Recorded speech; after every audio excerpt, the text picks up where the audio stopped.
प्रेक्षकांनो, तू भेटशी नव्याने या मालिकेचा 16 ऑक्टोबरचा रिव्ह्यू तुम्ही ऐकत आहात आणि आजचा भाग कालच्यापेक्षा जरा जास्ती मजेशीर आहे बरं का. आता या राघवने 2 कलाकार आणलेले पकडून आईबाप म्हणून. त्याचा खोटा खोटा बाबा म्हणत असतो, चला सुपारी फोडूया का. राघव म्हणत असतो, काय एकच डायलॉग पाठ करून आलाय हा मुच्छड. मनातल्या मनात तो बोलत असतो आणि आता त्याची ही खोटी खोटी आई आहे. आता ती म्हणते, अहो आमच्या केशवच्या तोंडात सारखं एकच नाव असतं, गौरी गौरी. आता केशव म्हटली ती, त्याचं नाव राघव आहे. आता ती विसरली बहुतेक. आता ही गौरीची आई गडबडून जाते. ती म्हणते, केशव? आता कोण केशव म्हणताय तुम्ही. राघव म्हणतो, अहो आई मलाच कधी कधी केशव म्हणत असते प्रेमाने, मलाच म्हणते ती केशव. राघवचा बाबा पुन्हा म्हणतो, खोटा खोटावाला, फोडूयात का सुपारी. राघव म्हणतो, थांबा ना बाबा, जरा थांबा. गौरीच्या बाबांना जरा वाटते हे सगळं वियर्ड, पण बघा आता गौरीची काकू कशी म्हणते, राघवच्या बाबांनाच लग्नाची घाई झालेली दिसतीये, सारखी सुपारी फोडू म्हणतात. आता गौरीची आई म्हणते, अगं शोभा असं काय बोलतेस, थांब जरा. अहो मानापानाचं काय करायचं. राघवची खोटी खोटी आई म्हणते, मानपानाचं काय घेऊन बसताय, अहो सोन्यासारखी मुलगी देताय, आणखीन काय हवं आम्हाला. गौरीच्या आईला फार छान वाटतं. त्या म्हणतात, बघा हो आपल्या गौरीने नशीब काढलं, काही समजूतदार सासर मिळाला ना आपल्या गौरीला. आता तेवढ्यात अभिमन्यू सर आलेत आणि आता तो काका बघा कसा घाबरलाय एकदम गौरीचा, आणि त्याने तोंडावर रुमाल बांधलाय आणि पटकन आतमध्ये पळून गेलाय. आता गौरीच्या काकूला पण कळलं नाही की हा काय प्रकार झालाय. आता गौरी अभिमन्यू सर आल्यावर बाहेर येते चहाचा ट्रे घेऊन, आणि अभिमन्यू सरांना हलकेच जाग आली आणि हलकेच साध आली. म्हणजे मालिकेचं शीर्षक गीत आता इथे वाजायला लागलं. आणि खरं सांगू का प्रेक्षकांनो, गौरी फारच सुरेख दिसत होती बाई. त्यातनं हा रंग तिला खूप खुललाय. निळ्या रंगाची साडी अप्रतिम दिसतीये तिला. खरंच सांगा, गौरी छान दिसते की नाही, मला कमेंट करून नक्की कळवा. आणि प्रेक्षकांनो, तुम्ही आत्ताच एक लाईक करून टाका रिव्ह्यूला, नंतर तुम्ही विसरून जाता बाबा. गौरी अभिमन्यू सरांना बघून जरा सरप्राईज होते. ती म्हणते, सर तुम्ही इथे. पण राघव मनात विचार करतो की हा मुच्छड इथे कशाला आलाय तर आता पटापटा सगळं उरकून घ्यावं, नाहीतर उगाच काही मध्ये खुसपट काढले ना याने तर प्रॉब्लेम होऊन बसेल. आणि या गौरीचा काका कुठे कडमडलाय अचानक मला इथे सोडून, या सोंगाड्यामध्ये सोडून हा काका गेला कुठे. आता राघव इकडे तिकडे त्या गौरीच्या काकाला शोधत असतो. राघव आता त्या माणसाला खुणवत असतो, सुपारी म्हण आता. आता तो माणूस तिसरंच म्हणतो, काय दुपारी, अहो लग्न दुपारी करूया का. गौरीची काकूबाई बघतच राहते. अभिमन्यू सरांनाही कळेना नेमका काय प्रकार चाललाय. आता ते इकडे तिकडे बघायला लागतात. मग आता ही गौरीची आई म्हणते, कुठल्या दुपारी करायचंय लग्न, कुठल्या दिवशीचा मुहूर्त म्हणताय तुम्ही. आता ही खोटे खोटे बाबा म्हणतात, राघवचे अहो मुहूर्त कुठलाही बघा, पण सुपारी दुपारी सोडायची का. आता ही त्याची खोटी आई म्हणते, अहो मी काय म्हणते, हे हँडसम सर आलेत ना, त्यांना सांगा की जे काही राघवला प्रश्न विचारायचे ते विचारा की, होऊन जाऊ द्या वरपरीक्षा. आता अभिमन्यू सर गालातल्या गालात हसतात बरं का. ते म्हणतात, नाही मी काही विचारणार नाही आहे, कारण राघवची बऱ्यापैकी या घरामध्ये ये जा आहेच की.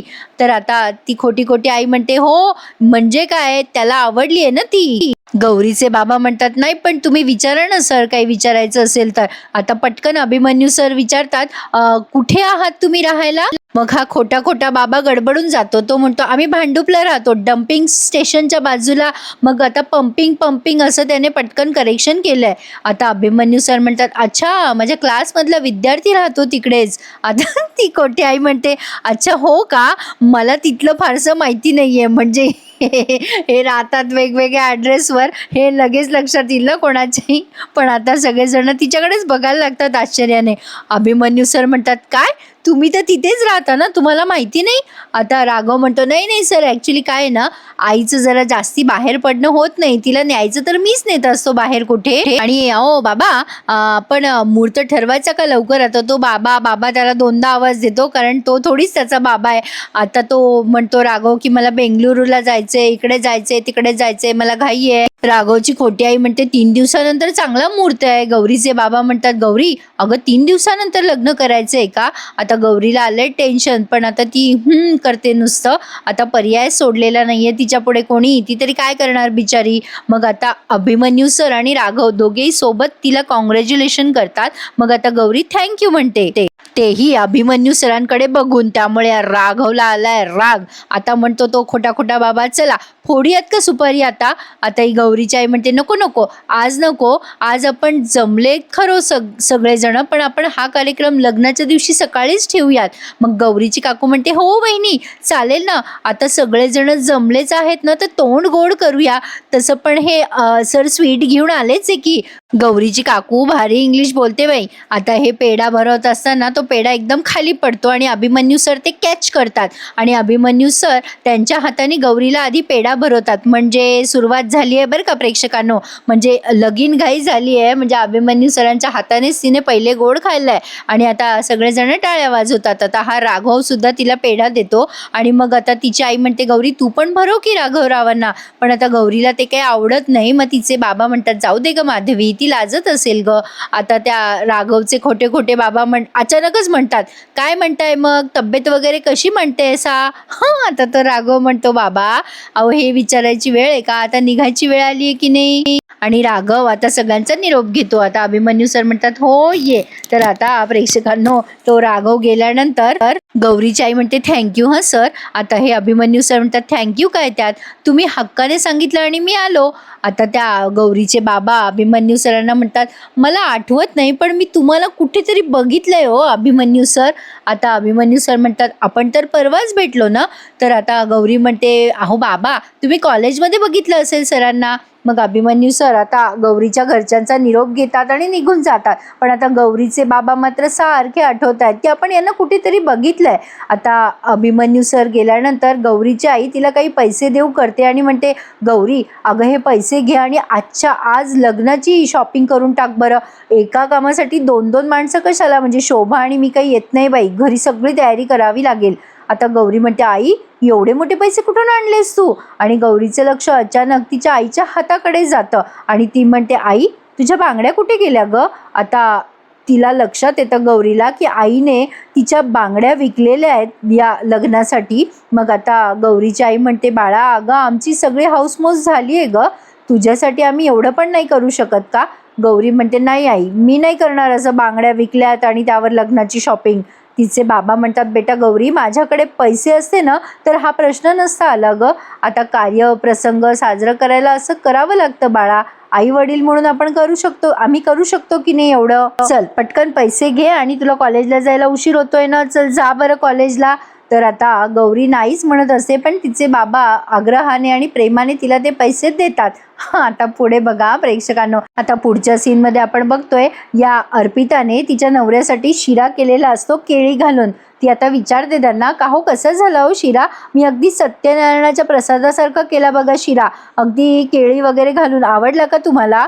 आता त्यावर तिचा नवरा म्हणतो हो चांगला झालाय पण आता असं गोडधोड खायचंच आहे ना आपल्याला सारखं सारखं. अर्पिता म्हणते का कशामुळे.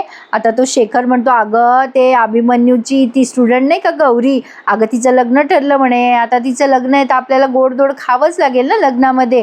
आता अर्पिता म्हणते अय्या अगं बाई कधी ठरलं गौरीचं लग्न, मला काही बोलली नाही ती. त्यावर शेखर म्हणतो अगं ठरलंय तिचं लग्न आणि तसंही अभिमन्यू कुठे तुला काही सांगतो, त्याला काही गरज नाहीये बघ त्याच्या प्रेमाच्या माणसाची. आता उगाचच हे शेखर त्या अर्पिताला मॅन्युप्युलेट करायचा प्रयत्न करतात की तो त्याच्याबद्दल तुला काही सांगत नाही, सगळं त्याचं डोक्यातच चालू असतं, तो काही बोलत नाही वगैरे वगैरे. पण आता तेवढ्यात तिथे मॅडम आल्यात आणि मोठ्या मोठ्याने ओरडत असतात ती आली आणि आता ही अर्पिता त्यांना सावरायला जाते. आता कसं बसं अर्पिता त्या मॅडमला त्यांच्या खोलीत घेऊन जाते पुन्हा आणि समजवते की अहो कोणी नाही आलंय. आता ती जरा बाहेर येते त्या मॅडमला लॉक करून आणि आता शेखर म्हणतो अर्पिता अगो माझ्या बहिणीची परिस्थिती अशीच झाली तर या अभिमन्यूमुळे. अर्पिता म्हणते अहो काय बोलताय तुम्ही, हे कायच्या काही काय बोलताय. आता शेखर म्हणतो अगं ओ खरंच ग अर्पिता, अगं माझ्या बहिणीला किती सांभाळलं त्याने तर काय उपयोग आहे ग, ती शेवटी बिना लग्नाचीच राहणार ना त्याच्यासोबत. आणि आता मुद्दाम रडायबिडायचं नाटक करतो मोठ्या मोठ्याने. अर्पिता म्हणते अहो असं काय रडता हो, अहो त्रास होतोय हो, नका रडू. बिचारी अर्पिता खूपच भोळी आहे. असो, तर आता पुढच्या सीनमध्ये आपण बघतोय दोशाला पण कळलंय की या गौरीचं लग्न ठरलंय. तो तिला विचारत असतो, गौरी अगं काय सांगतेस, खरंच तुझं लग्न ठरलं, म्हणजे खरं खरं ठरलं, असं पक्का लॉक करून टाकलं का? गौरी म्हणते, हो दोषा, अरे लग्न ठरलंय आणि लॉक करून टाकलंय बघ. माझं 3rd इयर झाल्यानंतर मला ना माझं MA कंप्लीट करायचं आहे. आता मला नोकरी करावी लागेल आणि सगळे काही पैसे जे मिळतील ना मला, ते मी माझ्या घरी पाठवेल रे. काय करू दोषा? अरे माझ्या आईने ना माझ्या लग्नासाठी तिच्या बांगड्या मोडल्या रे, मला फार वाईट वाटलं. दोषा म्हणतो, काय सांगतेस? अगं पण कशाला घाई करते का एवढी लग्न बिग्न करायची? तुझे MA बिमे झाल्यावर मग लग्न करणं. गौरी म्हणते, तुझं बरोबर आहे रे दोषा, पण माझ्या आई वडिलांचीच इच्छा होती, मी तरी काय करू? आणि तुला एक सिक्रेट सांगू का? अरे माझं लग्न अभिमन्यू सरांनी ठरवलंय. आता असं बोलल्यानंतर दोषाला तो फार मोठा जोक वाटतोय. आता दोषा म्हणतो, काय काय बोलतेस तू गौरी?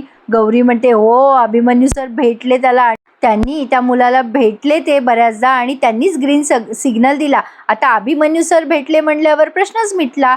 आता दोषाला जरा आधी शॉकिंग वाटले हे. तो म्हणतो, काय बोलतेस गौरी, तुझं लग्न आणि अभिमन्यू सरांनी ठरवलं? अगं गौरी, त्यांनी तुझ्यासोबत गेम केलाय, गेम. सरांनी आयडिया करून टाकली आहे. गौरी म्हणते, काय बोलतोयस, कसला गेम, कसलं काय? दोसा म्हणतो, अगं गौरी, त्यांनी तुला कटवण्यासाठी आयडिया केलेली आहे. आणि काय तू पण ग, तुला खरं वाटतंय सगळं? गौरी म्हणते, गप्प बस दोषा, अभिमन्यू सर काही तसे नाही आहे, ते खूप प्रेमळ आहेत. दोसा म्हणतो, प्रेमळ आणि अभिमन्यू सर, हे तू बरी आहेस ना गौरी? ते मागच्या वेळेला नोटीस बोर्डवर लिहिलं होतंस ना सही करून, तसं लिही जा. दोसा खूप हसायला लागतो. आता गौरी म्हणते, दोषा ते मी नव्हतं लिहिला. आता दोसा म्हणतो, एक काम कर ना गौरी, माईकवर अनाऊन्समेंट कर ना. ऐका, अहो आपल्या कॉलेजमध्ये अभिमन्यू सर आहेत ना, ते मनाने प्रेमळ आहेत, असं म्हण. गौरी म्हणते, दोषा काही बोलतोस? आता दोसा म्हणतो, अगं ए गौरी, एक काम कर, नाही म्हणजे तू मान किंवा नको मानू, पण तू आता या क्षणाला अभिमन्यू सरांना जाऊन म्हटलीस ना की माझ्या लग्नाचा बस्ता बांधून देता का सर, तर अभिमन्यू सर तेही करतील. अगं त्यांना तुला कॉलेजमधून हाकलून द्यायची घाई झाली आहे. आता गौरी म्हणते, गप रे दोषा. गौरी दोषाशी गप्पा मारता मारता काहीतरी सँडविच करत असते आणि बोलता बोलता ती त्या सँडविचवर केचपनी ए लिहिते. आणि आता ते तिच्या लक्षात येतं आणि ती विचार करते, अरे देवा, हे मी काय केलं? तेवढ्यात दोसा येतो ती ऑर्डर घ्यायला आणि म्हणतो, दे ते सँडविच. गौरी म्हणते, अरे देवा, बरं थांब देते. आता तिने ते एक खोडलंय आणि खूप सारं केचप त्याच्यावर टाकलंय. दोसा म्हणतो, गौरी अगं काय चाललंय तुझं, तू येडी झाली आहे का? अगं मोठ्याने श्वास काय घेतेस, लग्न काय करतेस, त्याच्यातनं त्या अभिमन्यू सरांना प्रेमळ काय बोलतेस, बाप रे बाप, तुझं काही खरं दिसत नाही बाबा मला. आता असं म्हणून दोसा ते सँडविच घेतो आणि निघून जातो. तर आता पुढे बघा प्रेक्षकांनो, गौरीला असं वाटतंय अभिमन्यू सरांना लग्नाचा बस्ता बांधण्यासाठी सोबत न्यावं, म्हणजे सरांना सुद्धा खूप एक्साइटेड वाटेल आणि तेही त्यांच्या लग्नाची घाई करतील असं गौरीला वाटतंय. पण प्रेक्षकांनो, गौरीला एक कोणत्या लॉजिकने वाटतंय? गौरीला वाटतं त्यानिमित्ताने अभिमन्यू सरांशी बोलता येईल आणि त्यांना पटवून देता येईल की आयुष्यात जोडीदार असणं किती महत्त्वाचं असतं. असो, पण आता या पुढचा सीन तुम्ही स्किप करू नका, खूप भारी दाखवलाय. नीनाद सर म्हणतात, का रे बाबा, गौरीच्या लग्नाची बोलणी कशी झाली? अभिमन्यू सर म्हणतात, कशी होणार बाबा, जशी तुझ्या लग्नाची झाली. आता नीनाद सर म्हणतात, नको रे बाबा, ती आठवण पण नको. मी सांगितलं होतं की माझी नोकरी परमनंट आहे, पण मी होतो परमनंट.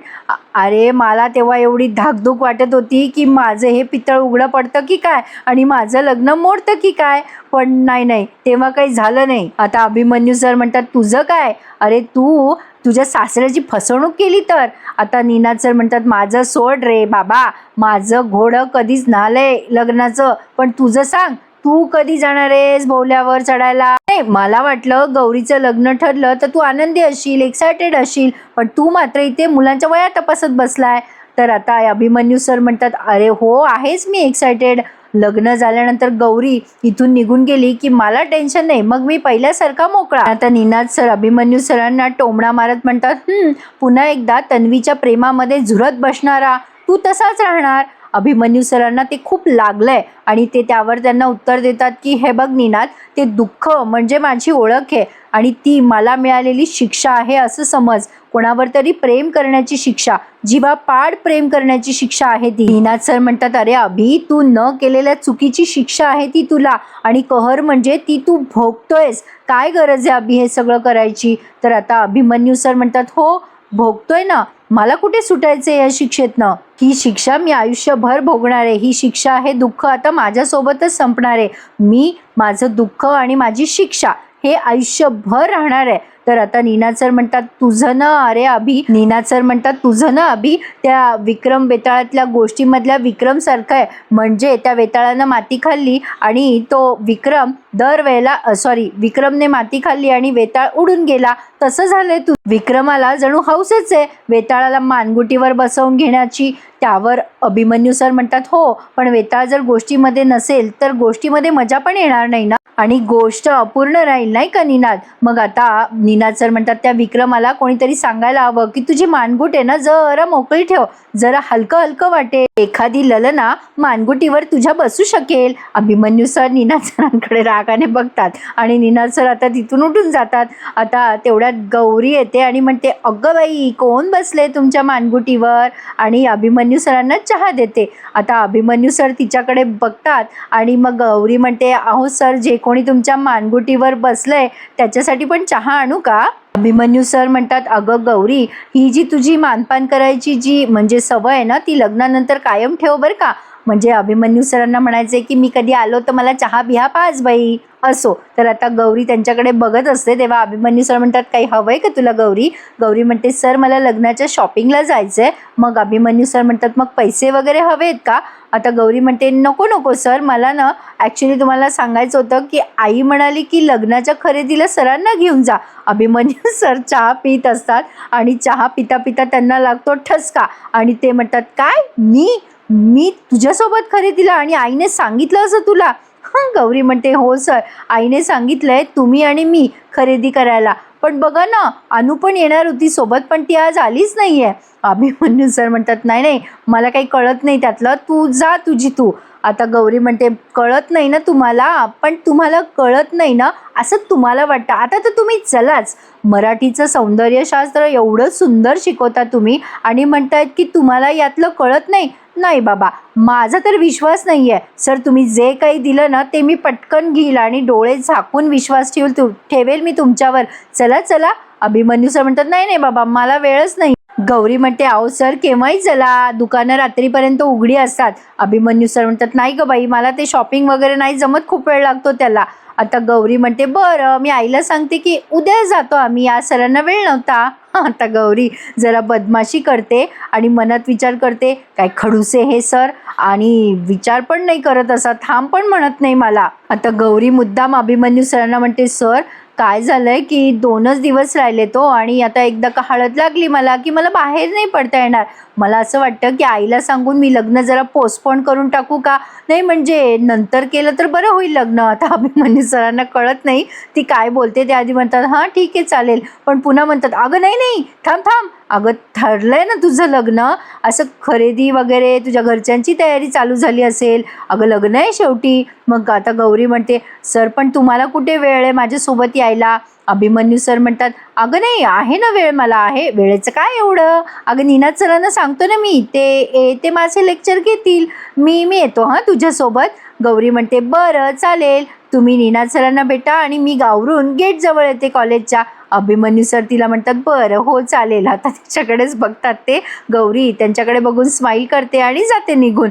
पण आता अभिमन्यू सर गौरी गेल्यावर मारतात डोक्यात. आणि फायनली हा भाग इथेच आज पूर्ण झालाय. तर प्रेक्षकांनो, आजचा भाग मस्त होता की नाही? मग लाईक करायला विसरू नका आणि इथून पुढे येणारे भाग सुद्धा खूप जबरदस्त असणार आहेत. तर नक्की बघत राहा. तू भेटशी नव्याने आणि आपल्या चॅनलवर त्याचा रिव्ह्यू ऐका. तर आता आपण पुढे बघणार आहोत. आजपासून त्यांनी नवीन पद्धत काढली आहे पुढचा प्रोमो दाखवायची. म्हणजे आता पुढे आपण बघणार आहोत की हे अभिमन्यू सर आणि गौरी शॉपिंगसाठी जातात तेव्हा तिथे त्यांना आशीर्वाद मिळतात तृतीय पंथ्यांचे. आणि आता हे अभिमन्यू आणि रागिणी या दोघांमध्ये जबरदस्त वाद झालाय, त्यामुळे ती रागिणी घर सोडून निघून गेली आहे आणि अर्पिता अभिमन्यू सरांना लागेल असं काहीतरी बोलली आहे, ज्यामुळे अभिमन्यू सर खूप चिडलेत. आता त्या अर्पिताने आईचा विषय काढलाय बहुतेक यांच्या. बघूयात पुढे प्रेक्षकांनो नेमकं त्यांच्या आईच्या बाबतीत काय घडलंय ते. आजचा भाग आवडल्यास लाईक, शेअर आणि सबस्क्राईब मात्र नक्की करा. आठवणीने माझ्या रिव्ह्यूला लाईक करायला आणि सबस्क्राईब करायला विसरू नका प्रेक्षकांनो. धन्यवाद.